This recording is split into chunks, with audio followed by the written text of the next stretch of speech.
Hello everyone, रघुवर GK में आप सभी का स्वागत है। आज हम लोग बिहार बीएड में पूछे जाने वाले जीके के 25 महत्वपूर्ण प्रश्नों को देखेंगे जो आपके एग्जाम के लिए काफ़ी महत्वपूर्ण है। तो आप वीडियो को अंत तक देखें और वीडियो पसंद आए तो चैनल को सब्सक्राइब जरूर करें। तो चलिए आज का क्लास हम स्टार्ट करते हैं। हमारा पहला प्रश्न है, 4 बिट्स का एक समूह डैश बनाता है। 4 बिट्स का एक समूह डैश बनाता है, तो इसका सही उत्तर हो जाएगा ऑप्शन बी, निबल। तो आपका 4 बिट्स का एक समूह निबल बनाता है। कंप्यूटर विज्ञान में निबल का आशय एक 4 बिट से है। अगला प्रश्न है, मधुमेह होने का कारण है। हमें बताना है कि मधुमेह किस कारण से होता है। तो मधुमेह आपका इंसुलिन का कम उत्पादन के कारण होता है। तो ऑप्शन ए हमारा सही उत्तर हो जाएगा कि मधुमेह होने का कारण क्या है। तो इंसुलिन की कमी के कारण मधुमेह नामक बीमारी होती है। अगले प्रश्न की ओर बढ़ते हैं। अगला हमारा 3 नंबर प्रश्न है, निम्नलिखित में से कौन किसी परमाणु के केंद्र के अंदर स्थित होते हैं। हमें बताना है कि निम्नलिखित में से कौन किसी परमाणु के केंद्र के अंदर स्थित होते हैं। तो परमाणु के केंद्र में आपका प्रोटॉन और न्यूट्रॉन पाया जाता है। तो ऑप्शन सी हमारा सही उत्तर हो जाएगा कि परमाणु के केंद्र के अंदर आपका प्रोटॉन्स और न्यूट्रॉन्स पाए जाते हैं और परमाणु के आपका कक्षा में इलेक्ट्रॉन पाया जाता है। अगला प्रश्न है, बेकिंग सोडा क्या होता है। बेकिंग सोडा क्या होता है। तो इसका सही उत्तर हो जाएगा ऑप्शन सी, सोडियम बाइकार्बोनेट। तो बेकिंग सोडा का रासायनिक नाम आपका सोडियम बाइकार्बोनेट होता है, जिसका फॉर्मूला होता है आपका NaHCO3। इसका फॉर्मूला होता है।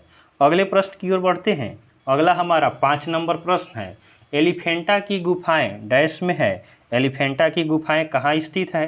तो इसका सही उत्तर हो जाएगा ऑप्शन ए, महाराष्ट्र। तो एलिफेंटा की गुफाएं आपका महाराष्ट्र में स्थित है। चलिए अगले प्रश्न की ओर बढ़ते हैं। अगला हमारा 6 नंबर प्रश्न है, किसी देश में उत्पादन किए गए संपूर्ण सामान और सेवाओं का मूल्य उसका डैश कहलाता है। हमारा प्रश्न है कि किसी देश में उत्पादन किए गए संपूर्ण सामान और सेवाओं का मूल्य उसका डैश कहलाता है। तो इसे आपका सकल घरेलू उत्पाद कहा जाता है। तो ऑप्शन बी हमारा सही उत्तर हो जाएगा कि किसी देश में उत्पादन किए गए संपूर्ण सामान और सेवाओं का मूल्य उसका सकल घरेलू उत्पाद कहलाता है। अगला प्रश्न है, रुक्मणी देवी अरुंडेल डैश के साथ जुड़ी हुई है। हमारा प्रश्न है कि रुक्मणी देवी अरुंडेल डैश के साथ जुड़ी हुई है। तो इसका सही उत्तर हो जाएगा ऑप्शन डी, भरतनाट्यम। तो आपका रुक्मणी देवी का संबंध भरतनाट्यम से है। चलिए अगले प्रश्न की ओर बढ़ते हैं। अगला हमारा 8 नंबर प्रश्न है, कौन सा राज्य हरियाणा के साथ अपनी सीमा साझा नहीं करता है। हमें बताना है कि निम्नलिखित में से कौन सा ऐसा राज्य है जो हरियाणा के साथ अपनी सीमा को साझा नहीं करता है। तो ऑप्शन बी हमारा सही उत्तर हो जाएगा कि मध्य प्रदेश हरियाणा के साथ अपनी सीमा को साझा नहीं करता है। हरियाणा के साथ कौन कौन से सीमा साझा करते हैं। तो उत्तर प्रदेश आपका होगा, उसके बाद आपका हिमाचल प्रदेश हो गया, राजस्थान हो गया और पंजाब हो गया। ये सभी आपका हरियाणा के साथ अपनी सीमाओं को साझा करते हैं। अगला प्रश्न है, वर्ष 1828 में स्थापित ब्रह्म समाज के संस्थापक कौन थे। हमें बताना है कि ब्रह्म समाज के संस्थापक कौन थे। तो इसका सही उत्तर हो जाएगा ऑप्शन डी, राजा राम मोहन राय। राजा राम मोहन राय आपका ब्रह्म समाज के संस्थापक थे।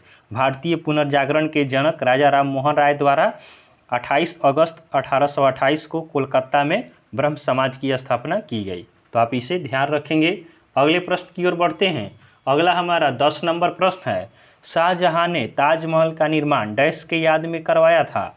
हमें बताना है कि शाहजहां ने ताजमहल का निर्माण किसके याद में कराया। तो उन्होंने मुमताज महल के याद में ताजमहल का निर्माण कराया। तो ऑप्शन सी हमारा सही उत्तर हो जाएगा कि शाहजहां ने ताजमहल का निर्माण मुमताज महल के याद में करवाया था। चलिए अगले प्रश्न की ओर बढ़ते हैं। अगला हमारा 11 नंबर प्रश्न है, प्रथम फिल्म फेयर अवार्ड्स में किस अभिनेता ने सर्वश्रेष्ठ अभिनेता का अवार्ड जीता था।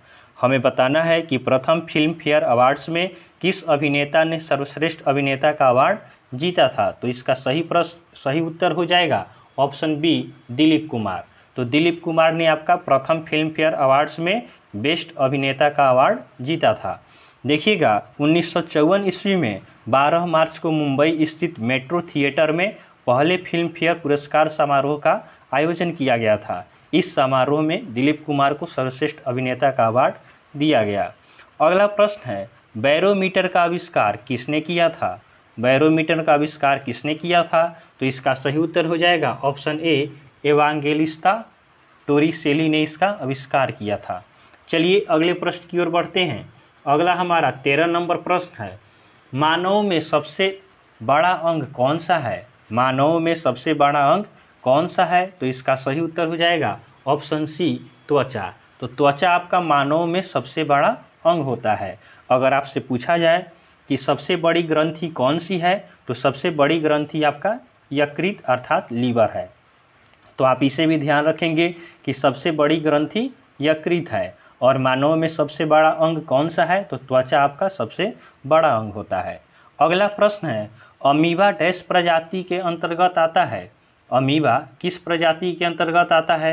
तो इसका सही उत्तर हो जाएगा ऑप्शन ए, अमीबा आपका प्रोटोजोआ प्रजाति के अंतर्गत आता है। चलिए अगले प्रश्न की ओर बढ़ते हैं।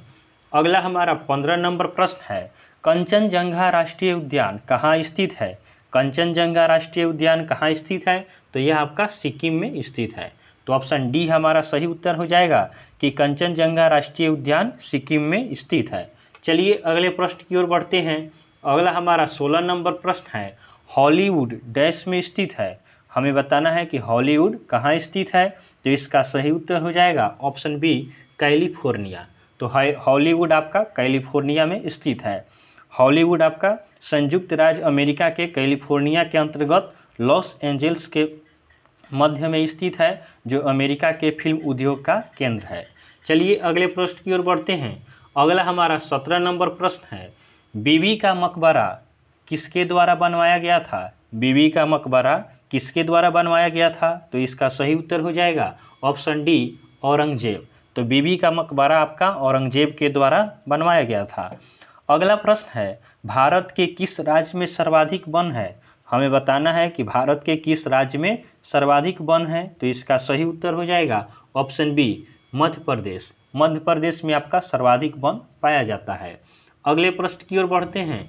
अगला हमारा 19 नंबर प्रश्न है, मानव शरीर में कुल कितनी हड्डियां होती है? मानव शरीर में कुल कितनी हड्डियां होती है? तो इसका सही उत्तर हो जाएगा ऑप्शन ए, 206। तो मानव शरीर में आपका टोटल 206 हड्डियां पाई जाती है।